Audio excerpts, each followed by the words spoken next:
अतिलौकिकगतितौलिकरतिकौतुकवपुषम् अतिदैवतमतिवैष्णवजति वैभवपुरुषम् अतिदैवतमतिवैष्णवजति वैभवपुरुषम् ससनातनरघुरूपक परमानुगचरितं ससनातनरघुरूपक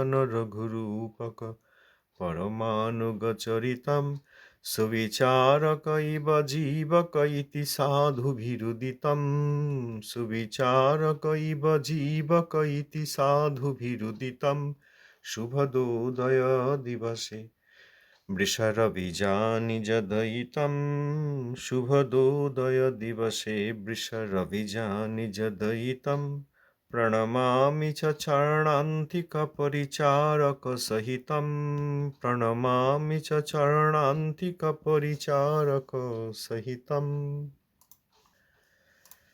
सदा निमग्नोऽप्यपराधपङ्के झहैतुकी मे सकृपं च जाचे दयां समुद्धृत्य विधेहि दीनं दयां समुद्धृत्य विधेहि दीनं नमो नमो गौरकिशोरतुभ्यं नमो नमो गौरकिशोरतुभ्यं। पतित पावन श्री गुरु महाराज जी की जय। पतित पावन प्रभुपाद श्री भक्ति सिद्धांत सरस्वती गोस्वामी ठाकुर जी की जय। अष्टोत्तर सदस्य श्रील प्रभुपादेर पार्षद वृंद गुरु वृंद की जय। अवधूत कुलोचन श्रील गौर सुदास बाजी महाराज जी की जय। श्री रूपानु भक्ति धारार भगीरथ श्रील सच्चिदानंद भक्ति ठाकुर महाशय जी की जय। श्री रूपानु आचार्य की जय। भजनानंदी समागत भक्त वृंद की जय। श्रील प्रभुपाद कीर्तित एवं प्रभुपादेर प्रकटकालीन सम्पादक श्रीमद सुंदरानंद विद्याविनोद प्रभु संकलित परम गुरु श्री गौरकिशोर। आजकेर विषय वस्तु रिटार्न टिकेट। एक समय श्रीजुक्त अमुक बंदोपाध्याय MABL महाशय श्रील गौरकिशोर दास गोस्वामी महाराजेर श्रीचरण दर्शन करिते कलिकाता हईते कुलियाय जान। ताहार संगी केह केह श्रील बाबाजी महाराजेर निकट अमुक बाबुर परिचय कराइया दिले बाबाजी महाराज अमुक बाबूके बोलेन अर्थात सेई बंदोपाध्याय महाशयके बोलेन, बेश भालो, एखाने आसियाछेन, एखन एखाने थाकिया हरिभजन करुन। सेई बंदोपाध्याय बाबू बलिलेन, आमी तो कलिकाता हईते रिटार्न टिकेट करिया आसियाछि। इहाते बाबाजी महाराज जेन अत्यंत आश्चर्यान्वित हइया बलिलेन, आपनि रिटार्न टिकेट करिया आसियाछेन, ताहा हइले आमार निकट आसिलेन केन? फिरिया चलिया जाइबार जन्य आमार निकट आसा निष्प्रयोजन। যাহারা চিরতরে আসিয়া হরিভজন করিবেন তাহারাই শ্রীধামে আসেন আমি জানিতাম। শ্রীল বাবাজি মহারাজ ইহার দ্বারা আমাদিগকে শিক্ষা দিয়েছেন যে আমরা কেবল কৌতূহল নিবারণ উদ্দেশ্যে সাধুর চেহারা মাত্র দেখিবার জন্য যে অন্নাভিলাষ লইয়া সাধুর নিকটে যাই বা কেবলমাত্র দেশ দেখিবার জন্য তীর্থে গমন করি তদ্বারা প্রকৃত প্রস্তাবে সাধুসঙ্গ বা তীর্থ পর্যটনের ফল লাভ হয় না।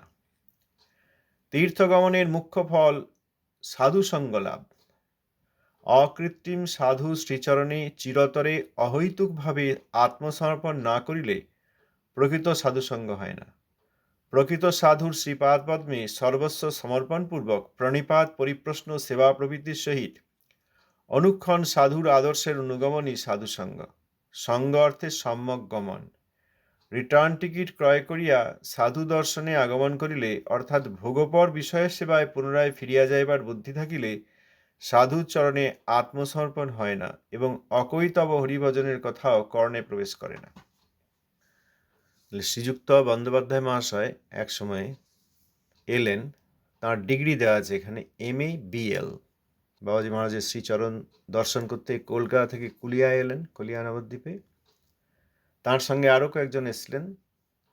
एखाने बोलছেন तार संगी केउ केउ श्रील बाबाजी महाराजेर काছে এই বন্দ্যোপাধ্যায় বাবুর পরিচয় করিয়ে দিলে বাবাজি মহারাজ ওনাকে বললেন, বেশ ভালো, এখানে এসেছেন, এখন এখানে থেকে হরিভজন করুন। বাবাজি মহারাজের এই কথার উত্তরে বন্দ্যোপাধ্যায় বাবু বললেন, আমি তো কলকাতা থেকে রিটার্ন টিকিট করে এসেছি, অর্থাৎ রিটার্ন টিকিট করা আছে, আমাকে ফিরে যেতে হবে। এইটা শুনেই বাবাজি মহারাজ অত্যন্ত আশ্চর্যান্বিত হয়ে গেলেন। আপনি রিটার্ন টিকিট করে এসেছেন, তাহলে আমার কাছে এলেন কেন? ফিরে যাওয়ার জন্য আমার কাছে আসার নিষ্প্রয়োজন। যাঁরা চিরতরে এসে হরিভজন করবেন, তাঁরাই শ্রী ধামে আসেন, আমি জানতাম। শ্রীল বাবাজী মহারাজ এর দ্বারা আমাদের কি শিক্ষা দিলেন সে কথা এখানে সংকলক লিখেছেন যে আমরা কেবল কৌতূহল মেটানোর জন্য, বাহ্যে সাধুর চেহারা মাত্র দেখিবার জন্য, অর্থাৎ বাহ্যে সাধুকে দেখার জন্য যে অন্নাভিলাষ নিয়ে সাধুর কাছে যাই, অন্নাভিলাষ নিয়ে আমাদের কিছু একটা অন্য অভিলাষ থাকে। ভজনের অভিলাষ না থাকলে যে অভিলাষ নিয়ে আমরা যাচ্ছি সেটা অন্য অভিলাষই হবে। নিজেদের কথা ভেবে আসি। কৃষ্ণ ভজনের উদ্দেশ্য যদি না থাকে তাহলে নিজেদের কোনো একটা ইচ্ছা নিয়ে আসি, সেটাকে অন্নাভিলাষ বলেছেন। চেহারা মাত্র দেখিবার জন্য, অর্থাৎ তাকে বাহ্যত দেখে এলাম। আমরা তো সাধুর শরীরকে অপ্রাকৃত মনে করি না, প্রাকৃত মনে করি। সাধু এই হেন সাধু মানে বাবাজি মহারাজ, তিনি যে অপ্রাকৃত সেটা তো আমরা সবসময় অনেকেই আমরা বুঝতে পারি না, আমরা প্রাকৃত মনে করি। অর্থাৎ ওই তাকে দেখে এলাম, যেন তার শরীরটি দেখে এলাম, এরকমই হচ্ছে ব্যক্তির সঙ্গে দেখা করে আসার মতো। কৌতূহল নিবারণ উদ্দেশ্যে অনেক সময় কৌতূহল থাকে, যাই একটু দেখে আসি কেমন, হয়তো নাম শুনেছি, অনেকে বলেন একটু দেখে আসি, বা কীরকম ভজন করেন শুনেছি দেখে আসি, ছইয়ে থাকেন শুনেছি দেখে আসি, খুব ভজনানন্দে শুনেছি দেখে আসি, কৌতূহল নিবারণ উদ্দেশ্যে। কিন্তু এখানে বলছেন এইরকম কৌতূহল নিবারণ উদ্দেশ্যে সাধুর চেহারা মাত্র দেখিবার জন্য যে অন্নাভিলাষ লইয়া সাধুর নিকটে যাই, বা আরেকটি আছে, সেটা হচ্ছে কেবলমাত্র দেশ দেখিবার জন্য তীর্থে গমন করি, তদ্বারা প্রকৃত প্রস্তাবে সাধুসঙ্গ বা তীর্থ পর্যটনের ফল লাভ হয় না।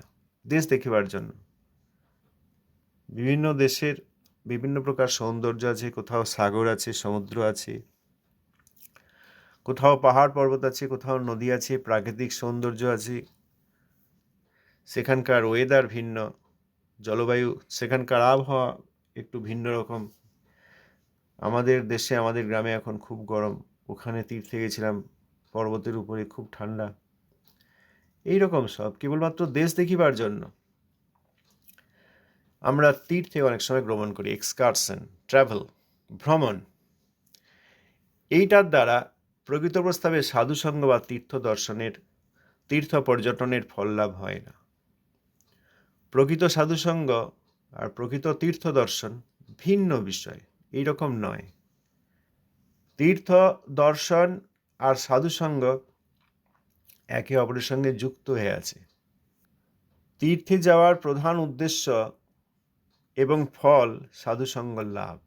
যদি তীর্থে যাওয়া হয়, সেখানে প্রকৃত সাধু থাকেন, প্রকৃত সাধু যদি থাকেন তাহলে সেখানে সেই সাধুর সঙ্গ লাভ হয়, এটা মুখ্য ফল। আমরা যাই, তীর্থে যাই, মন্দির আছে, এরকম বিশেষ স্থান দর্শন করে আসি, কিন্তু তার মুখ্য ফল হবে শুদ্ধ সাধুর সঙ্গ লাভ। যারা সাধু, প্রকৃত সাধু সম্বন্ধে জানেন না কিন্তু তীর্থে গমন করেন, সেই তীর্থগমনের উদ্দেশ্য যদি সফল হয় তাহলে সেটি হবে সাধুসঙ্গ লাভ। অর্থাৎ তীর্থে গমন করলে সাধুসঙ্গ হয়, তাহলে সেই তীর্থযাত্রা সফল। যদি শুদ্ধ সাধুর সঙ্গ না হয় তাহলে তীর্থগমনের মুখ্য ফল পাওয়া গেল না, গৌণ ফল আছে, তীর্থগমনের গৌণ ফল আছে, পাপাদি চলে যায়, সুকৃতি হয়, এসব হতে পারে। যদি সাধুসঙ্গ হয় তাহলে মুখ্য ফল পাওয়া গেল, আসল উদ্দেশ্য পূর্ণ হলো, আসল ফল পাওয়া গেল। অকৃত্রিম সাধুর শ্রীচরণে চিরতরে অহৈতুকভাবে আত্মসমর্পণ না করিলে প্রকৃত সাধুসঙ্গ হয় না।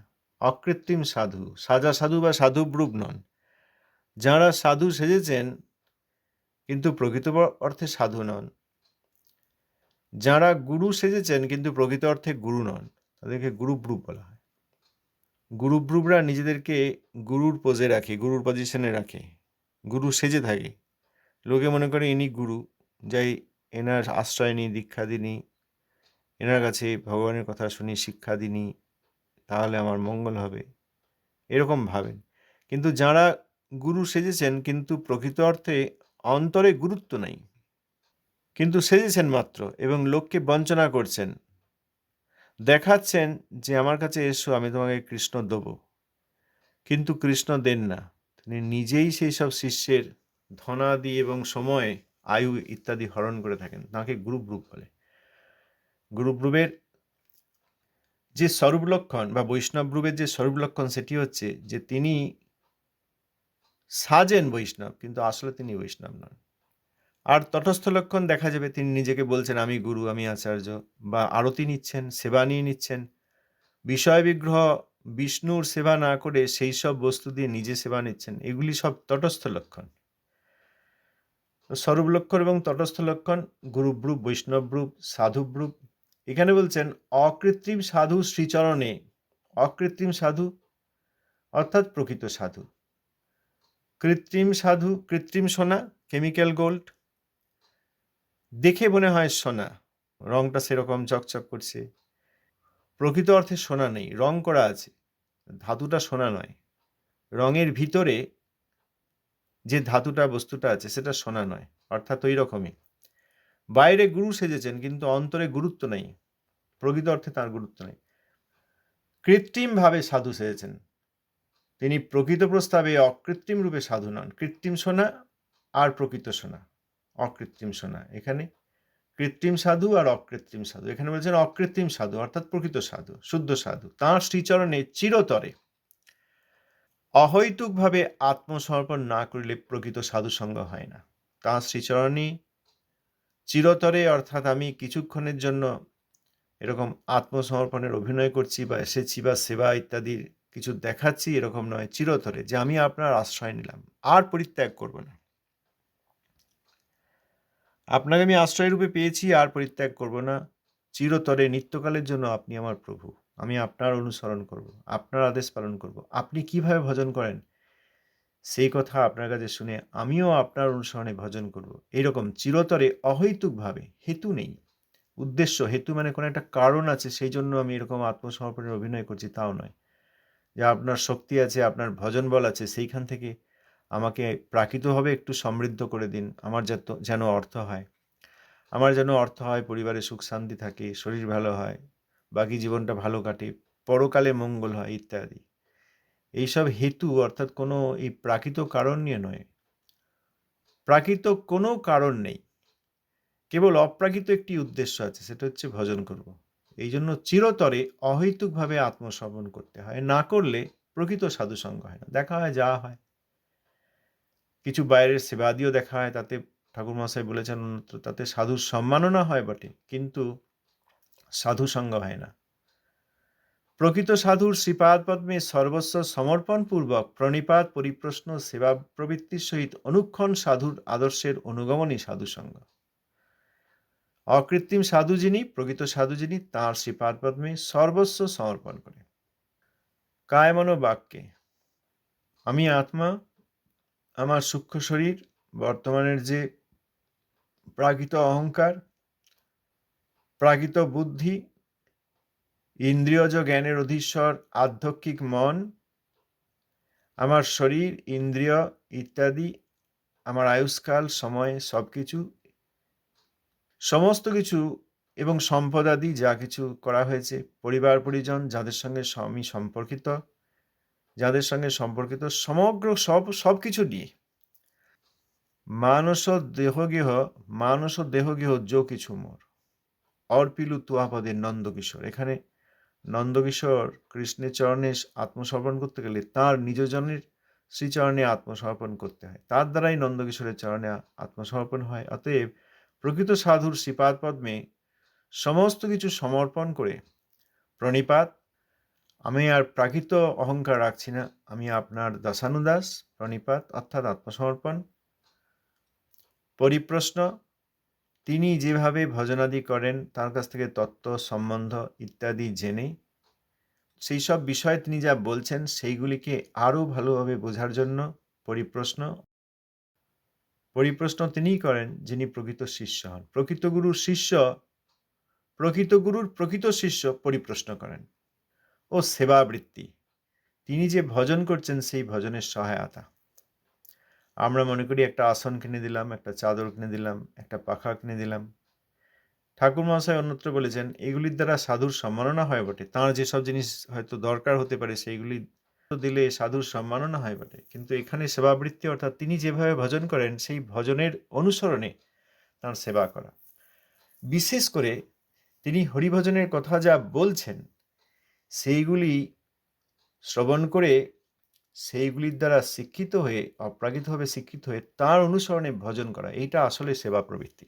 আমাদের অধিকার অনুসারে তিনি যা বলছেন সেইগুলি প্রণিধান করে, গ্রহণ করে সেইভাবে ভজন করার প্রচেষ্টা হচ্ছে সেবা প্রবৃত্তি। যেমন প্রভুপাদ বলেছেন, মাথুর বিরহকাতর ব্রজবাসীগণের সেবা করাই আমাদের পরম ধর্ম। মাথুর কৃষ্ণ, ব্রজরাজ তো নয়, কৃষ্ণ এখন মথুরা চলে গিয়েছেন, তিনি মাথুর কৃষ্ণ। তাঁর বিরহে বিরহান্বিত ব্রজবাসীগণ, তাঁদের সেবা করাই আমাদের পরম ধর্ম। তাঁদের সেবা কিভাবে হবে?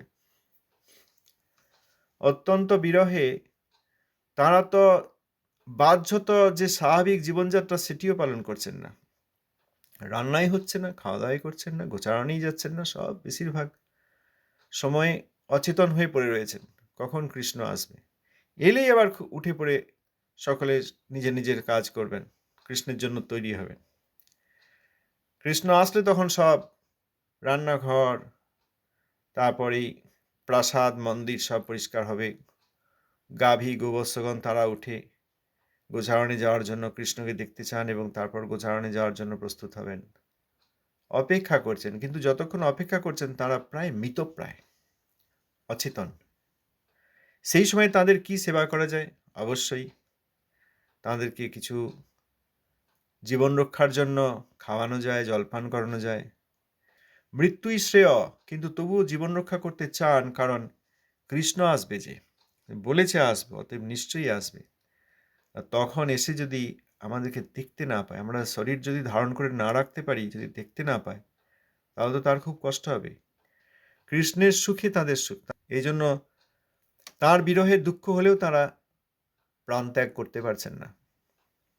সেই সময় তাদের সেবা বলতে বিশেষ করে বিরহান্বিত অবস্থায় তারা যেসব কথা বলছেন, কৃষ্ণের কথা বলছেন, কৃষ্ণের সঙ্গে বিহারাদির কথা বলছেন, সেইগুলি তাদের কাছ থেকে শ্রবণ করা, এইটি কিন্তু মাথুর বিরহ কাতর ব্রজবাসীদের সেবা করা।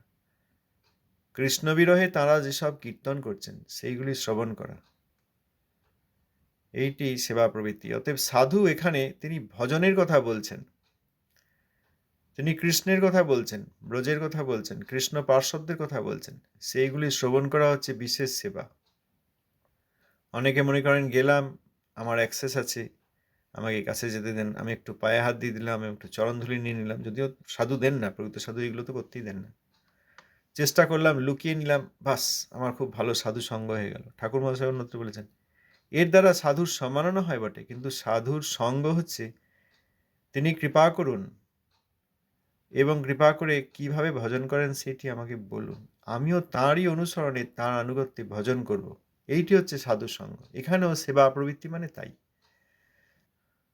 প্রকৃত সাধুর শ্রীচরণে সমস্ত কিছু সমর্পণ করে প্রণাম পরিপ্রশ্ন, প্রণিপাত পরিপ্রশ্ন, সেবা প্রবৃত্তির সঙ্গে অনুক্ষণ সাধুর আদর্শের অনুগমনই সাধু সঙ্গ। সাধু বর্তমানুবর্তন, অর্থাৎ সাধু যেভাবে ভজন করছেন, অর্থাৎ যে পথে গিয়েছেন সেইটির অনুসরণ, সেইটি হবে সাধু সঙ্গ। দেখে এলাম, একটু ওষুধ কিনে দিয়ে এলাম, ভালো লাগলো, যাক একটু দর্শন হলো, প্রণাম করলাম, একটু কথাবার্তা বললাম, এ দেশের কথা বললাম, ও দেশের কথা বললাম, আমাদের দেশে কেমন আবহাওয়া সেটা বললাম, শরীর কেমন আছে বললাম, পরিবারের পরিজন কে কেমন আছে বললাম, এই সাধু সঙ্গ নয়। সঙ্গ অর্থে সম্যক গমন। সম্যক গমন, তা কোথায় যাচ্ছেন সাধু? সাধু তো তাঁর ভজন কুটিরে রয়েছেন, আমাদের বাবাজি মহারাজ কিন্তু কুলিয়ায় ভজন কুটিরে রয়েছেন সবসময়। সম্যক গমন মানে, গমন মানে তিনি যে ভজন রাজ্যে যে পথে যাচ্ছেন সেই পথ অনুসরণ করা হচ্ছে সম্যক গমন, সেইটি সঙ্গ। মহাপ্রভুর সঙ্গী আর মহাপ্রভুর ভক্ত, এর মধ্যে পার্থক্য আছে। সেই পার্থক্য বলতে গিয়ে প্রভুপাদ বলেছেন যে সঙ্গ অর্থাৎ সম্যকরূপে গমন, তাহলে সঙ্গী যিনি সম্যকরূপে গমন করেন তিনি সঙ্গী। মহাপ্রভুর সময়ে যারা এসছেন এবং মহাপ্রভুর সেবা সর্বদা করেছেন, তাঁরা মহাপ্রভুর পার্ষদ এবং সঙ্গী। উদাহরণ দিয়েছেন শ্রী রায় রামানন্দ, শ্রী স্বরূপ দামোদর, শিলরূপ গোস্বামীপাদ, এনারা মহাপ্রভুর সঙ্গী, পার্ষদ। আর ভক্ত কারা? যেমন দক্ষিণ ভারতে যেই সব ব্যক্তিগণ এসেছিলেন, দক্ষিণ ভারতে অনেক শ্রদ্ধালু ব্যক্তিগণ এসেছিলেন, তারা মহাপ্রভুর কাছে মহাপ্রভুর দর্শন পেয়েছেন, মহাপ্রভুর উপদিষ্ট শ্রী হরিনাম করেছেন। তারপর যখন মহাপ্রভু শ্রীরঙ্গপত্তম থেকে আবার চলে যাচ্ছেন চাতুর্মাস্য পালন করার পর, তো যারা সব সময় মহাপ্রভুর কাছে থাকলেন না এবং মহাপ্রভুর উদ্দিষ্ট অথবা মহাপ্রভুর উপদিষ্ট যেসব সেবা সেগুলি সব সময় করলেন না, তাদেরকে ভক্ত বলেছেন। আর যারা সব সময় করেছেন অর্থাৎ সম্যকরূপে গমন করেছেন, তারা সঙ্গী। উদাহরণ দিয়েছেন যেমন ছিল নরোত্তম দাস ঠাকুর মহাশয়। তিনি মহাপ্রভুর পরবর্তীকালে এলেও, প্রভুপাদের উদাহরণ প্রভুপাদ দিয়েছেন, তিনি পরবর্তীকালে এলেও তিনি মহাপ্রভুর পার্ষদ বা সঙ্গী, কারণ তিনি সম্যক রূপে গমন করেছেন। মহাপ্রভুর বিপ্রলম্ব ভাবের পরিপোষ্টা, এই জন্য তিনি সঙ্গী। অতএব এই জগতের ভৌগোলিক অর্থের সময়ের সঙ্গে কে সঙ্গে এসেছেন, সেই সময়ের মধ্যে এসেছেন, কে সেই সময়ের মধ্যে জন্মগ্রহণ করেছেন, কে সেই সময়ের পরে জন্মগ্রহণ করেছেন, সেইটি মাপকাঠি হয়নি। সঙ্গে আসেন সঙ্গে যান মানে তাই নিত্যধাম থেকে সঙ্গে এসেছেন, নিত্যধামে চলে গেছেন, এনারা পার্শ্বদ সঙ্গী বটে। কিন্তু পরবর্তীকালে যারা এসেছেন, কিন্তু তার বিপ্রলম্বভাবের পরিপোষ্টা বিশেষভাবে তাকে অনুসরণ করেছেন, তার প্রদর্শিত পথ জগৎকে দিয়েছেন, তারাও পার্শ্বদ। সেই অর্থে নরোত্তম দাস ঠাকুর মহাশয়, শিল বিশ্বনাথ চক্রবর্তী ঠাকুর আদি, শিল ভক্তিনাথ ঠাকুর, শিল প্রভুপাদ, এনারা সকলেই মহাপ্রভুর পার্শ্বদ পরবর্তীকালে এলেও, কারণ তারা সম্যক গমন করেছেন। সঙ্গ অর্থে সম্যক গমন। এরপর বলছেন, রিটার্ন টিকিট ক্রয় করিয়া সাধুর দর্শনে আগমন করিলে, অর্থাৎ ভোগপর বিষয় সেবায় পুনরায় ফিরিয়া যাইবার বুদ্ধি থাকিলে সাধুর চরণে আত্মসমর্পণ হয় না এবং অকৈতব হরিভজনের কথাও কর্ণে প্রবেশ করে না। এখন এখানে কথা হতে পারে যে আমরা সাধুকে দর্শনে গেলাম, সাধুর প্রকৃত অর্থেই সঙ্গ করতে গেলাম, শুদ্ধ সাধুর, তারপরে আবার গৃহে ফিরে আসতে হতে পারে। আক্ষরিক অর্থে সেখানে রিটার্ন টিকিট কথা হয়নি। রিটার্ন টিকিটের অর্থটা এখানে বলেছেন, রিটার্ন টিকিট ক্রয় করিয়া সাধু দর্শনে আগমন করিলে, অর্থাৎ প্রকৃত অর্থ বলে দিয়েছেন, গৃহস্থগণ তো গৃহে ফিরে যেতে পারেন, কিন্তু সাধুর যে সঙ্গ করলেন, অর্থাৎ সর্বস্ব সমর্পণ করে প্রণিপাত পরিপ্রশ্ন এবং সেবার দ্বারা তাঁর সঙ্গ করলেন, কিভাবে ভজন করলেন, তার ভজনের কথা শুনলেন, সেইভাবে গিয়ে ভজন করবেন, এই অর্থে গৃহস্থগণ দৈব বর্ণাশ্রম ধর্মের তারা গৃহে ফিরে যেতে পারেন, কিন্তু তখন তারা গৃহব্রতী হয়ে ফিরছেন না, গৃহমেধী হয়ে ফিরছেন না, তারাই সাধুর অনুসরণ করে ভজন করার জন্য গৃহে ফিরছেন। কারণ গৃহ দৈব বর্ণাশ্রম ধর্মের একটি আশ্রম, গৃহস্থাশ্রম। যদি ভোগপর বিষয় সেবায় পুনরায় ফিরে যান, বাড়ি গিয়ে আবার ভোগাদি করব, যেমন ছিলাম সেরকম থাকব, তাহলে সাধুর চরণে আত্মসমর্পণ হয়নি। আর অকৈতব হরিভজনের কথা, যেটি সাধুর কাছে শুনলাম বলে অভিনয় করছি, সেটিও প্রকৃত অর্থে শোনা হয়নি, অর্থাৎ অভিনয়ই হয়েছে। টিকিট থাকতে পারে, ঘরে ফিরে যেতে পারেন, কিন্তু এখন থেকে তিনি ভজন করবেন বলে গৃহে ফিরে গেলেন। গৃহস্থাশ্রমে থেকে প্রকৃত অর্থে ভজন করবেন, যে কথা সাধুর কাছে শুনলেন, তার সেবা প্রবৃত্তির সঙ্গে যে হরিভজনের কথা শুনলেন, সেইভাবে সেই অনুসরণে তিনি গৃহে গিয়ে ভজন করবেন। তাহলে সেটি আর ভোগপর বিষয়ে ফিরে যাওয়া হচ্ছে না, ভোগপর বিষয় সেবায় পুনরায় ফিরে যাওয়া হচ্ছে না, সেটি প্রকৃত সাধু সঙ্গ হয়েছে।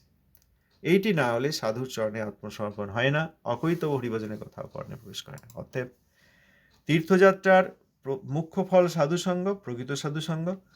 প্রকৃত সাধুসঙ্গ কি না, সর্বস্ব সমর্পণপূর্বক প্রণিপাত পরিপ্রশ্ন ও সেবা প্রবৃত্তির সঙ্গে অনুক্ষণ সাধুর আদর্শের অনুগমনই। সে গৃহস্থগণ গৃহে ফিরে এসেও তাঁর আদর্শের অনুগমন করলে সেটিও তখনও সাধুসঙ্গ হচ্ছে, যদিও সাক্ষাতে সাধুর নিকটে তিনি তখন নেই, সম্যক রূপে গমন করলেই সঙ্গ হচ্ছে। ধন্যবাদ, প্রণাম। কেউ কিছু বলবেন?